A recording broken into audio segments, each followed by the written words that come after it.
We are back and welcome to this segment of the press review as we go through the newspapers, as we look at the trending stories, but still into the world of business. And with me, I'm going to start with the New Vision, and we go through what's really making headlines into that particular newspaper. And of course, I see here the government confirms over 1,000 teachers, tutors.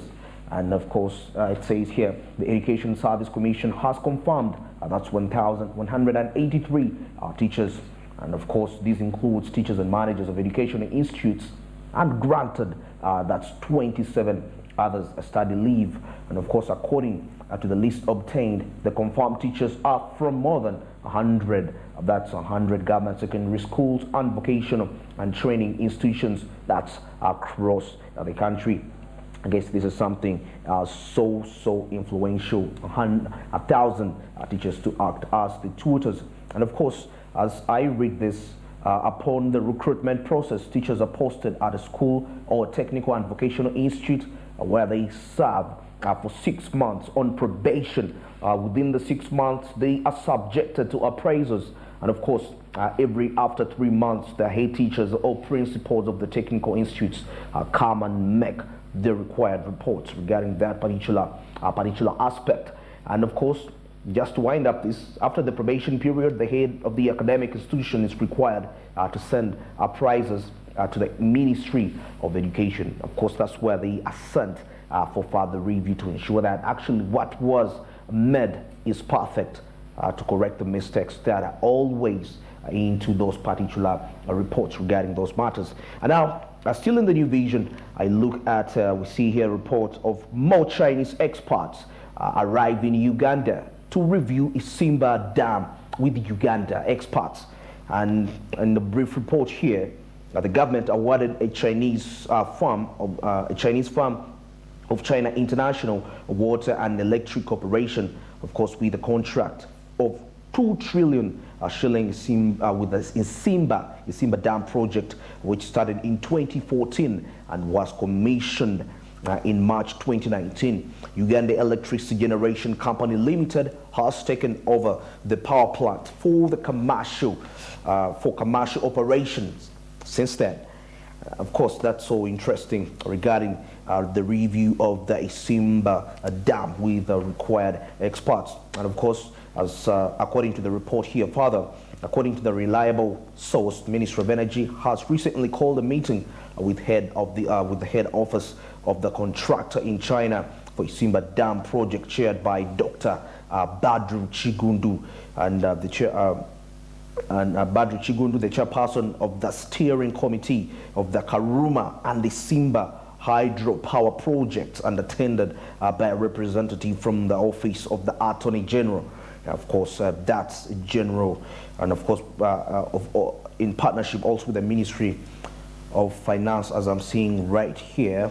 If I'm not, actually, sorry, not that, just a name there which wasn't exactly that. And of course, the confirmation of the current safe status of the spillway structure, of course, was presented and verified by the hydraulic and structural experts of China during the meeting.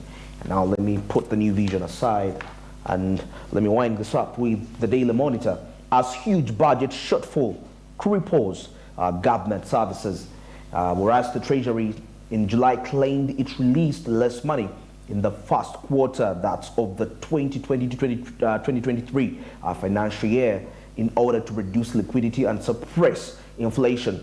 Finance Ministry yesterday attributed the shortfall to what was available in the kitty. That's an English statement right there. And of course, still a little brief regarding this particular report. The delivery of government services across the country has been paralyzed following the substantial reduction of the budget releases for the first quarter 2022, that's 2023 fiscal year. And of course, several officials have come out to confirm this. The Finance Ministry spokesperson, that's Jim Mugunga, last evening said the budget shortfall was as a result of what was available in the kitty. In the multiple interviews, accounting officers in the various ministries, departments, and the government agencies including local government, governments that act as frontline service providers, of course, to the masses, intimated to the press that they had been given money, particularly to pay salaries, utility bills, and also purchase stationery. Yes, and that's it for the press review. And at this very time, let's get into the international news.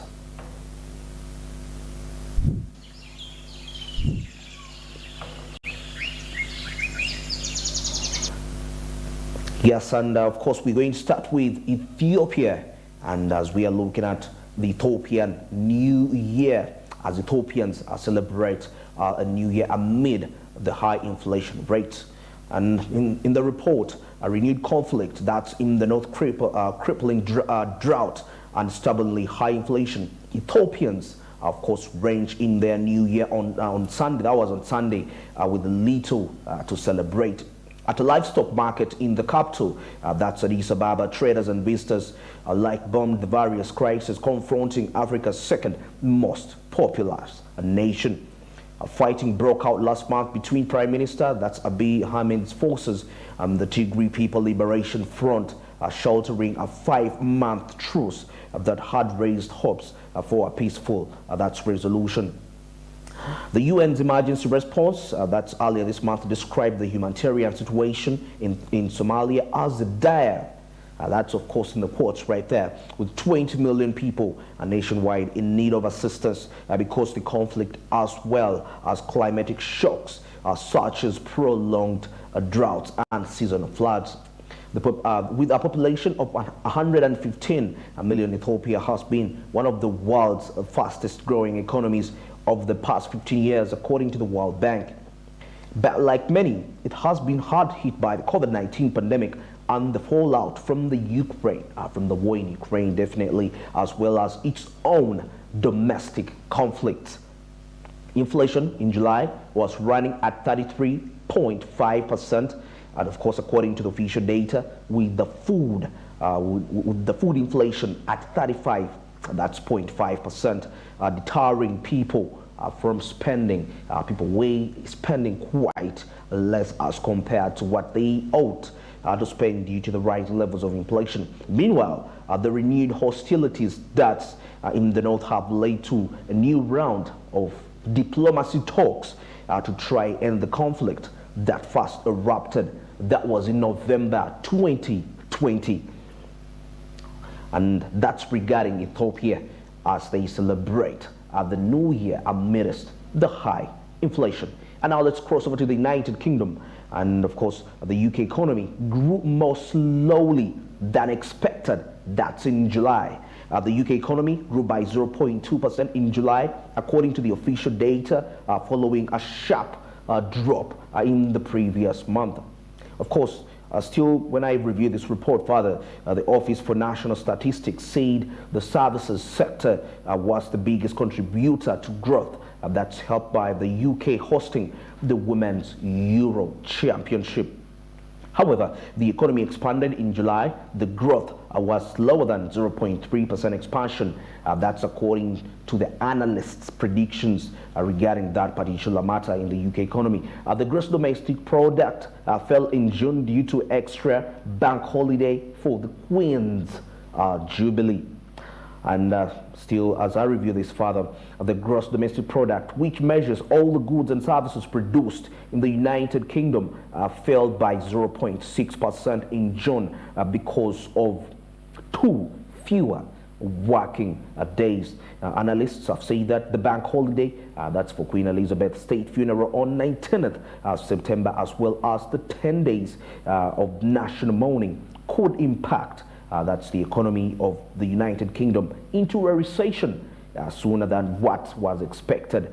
And still, this report last month, the Bank of England said it expected the United Kingdom to fall into a recession by the end of this year. As I still review this, a recession is defined as two that's consecutive quarters or 3-month period of shrinking. That's definitely when I mean output in terms of the production that is being produced by either the farms or the responsible people to contribute to the economic growth and development of that particular nation.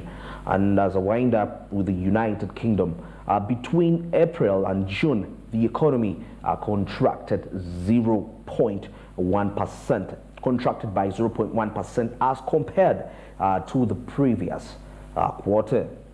I wind up the international news back to East Africa, and of course we are talking about Tanzania. And in regards to Tanzania's meat exports, that's rising by 57% to reach 6.5 billion, of course, shillings. Tanzania's meat exports rose by 57% in August 2022 due to a rise in demand that's for the meat in the foreign countries as authorities enhanced the marketing of such products and definitely outside. Data from the Tanzania Meat Board shows that in August, the country's meat exports reached that's 3.48 million US dollars. This was a massive leap from the exports worth 1.9 million in July 2022. And of course, official data from the Ministry of Livestock and Fisheries Development shows that until May 2022, the total number of the cattle in Tanzania, of course, was at 35.3 million. The country was also a home to a total of 25.6 million goats during the same time. Similarly, as I wind up this, the sheep population stood at 8.8 million until the end of May 2022, while the number of local chickens stood at 92.8 million. The registrar of Tanzania Meat Board, that's Dr. Daniel Moshi, said goat meat accounts for the lion's shares, and of course, of the country's meat exports, thanks to its good taste. For instance, he said out of 3.48 million dollars in meat exports in August, 2.1 million dollars of it was goat's meat, and definitely the remaining amount is what he said was very easy to prepare. And of course, that was goat meat that is very easy to prepare. The country earned by exporting beef, sheep, chicken, pigs. That's offers, and definitely that's one the leading exports for the nation to earn quite enormous revenue. Still on the report says Qatar, the United Arab Emirates, Bahrain, Oman, and Kuwait are the major markets. That's for the meat of Tanzania. And that's of course countries into the United Arab Emirates. That's regarding that, the market. So you can see that Tanzania is having quite an enormous expansion regarding to its beef exports. As I wind up the report, the remaining volume is exported to Zanzibar, that's Hong Kong, Comoros, and Jordan. According to Dr. Moshi, the number of the countries in search for meat from Tanzania has been on the rise due to the improvement of the quality. And that's it for the international news. And let's get into the business quotes and tips. But first, let's review the business tip of the day.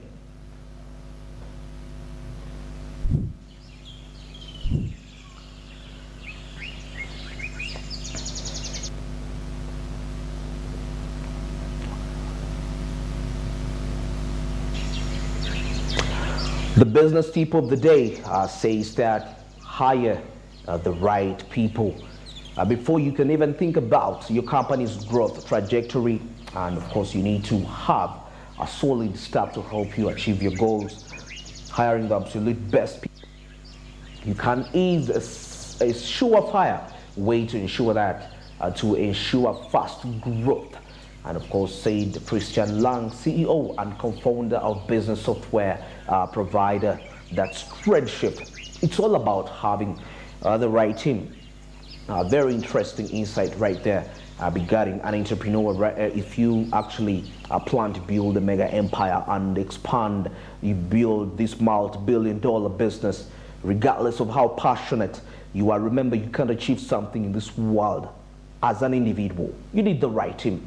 And when we talk about the right team, they may not be really excellent, but at the end of the day, what really counts is, are they having passion for what you're trying to do? And the thing is, of course, about, do they share the same vision like you share as a vision bearer? Because you can have some people, they are really good at what they do. Probably they are good at IT, and you have an IT firm, but at the end of the day, they have other hidden motives. They're not really interested to ensure that they see you prosper to a certain degree. Of course, to see your empire rise to a certain level. Definitely, those may not be the right people, but somebody may not be excellent into their operations, but they share a vision with you. And you know, as the saying says, where there is a vision, definitely there is a way, and there is a provision. And when we talk about provision, it can mean in so many ways. If somebody has a vision like the vision you share, definitely they are going to be hardworking to achieve that vision. Definitely skill comes upon that, and definitely you're going to achieve what you want to achieve. Vision is key. Hire the right team, same vision, same mindset. You'll definitely be unstoppable at your business. Now let's wind this up with the business quote of the day.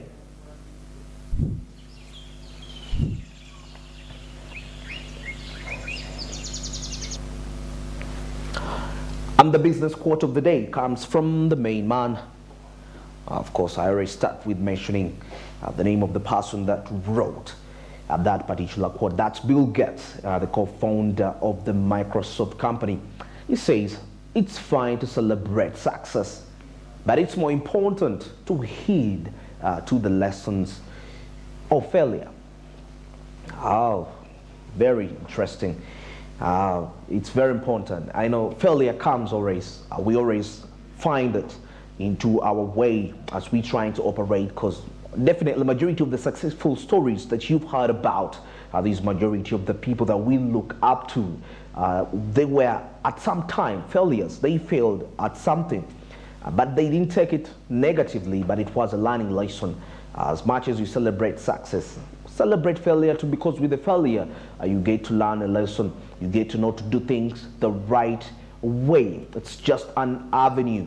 That's the only difference between a successful person and an average person. I will say that.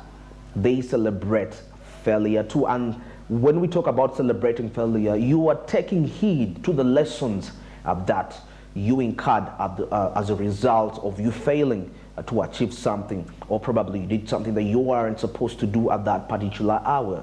And failure was inevitable, but you learned a lesson, and you won't do that again, and that's going to make you a better person. And that's it for this session. Let's get into a short commercial break. We'll return with the coffee court. Good morning.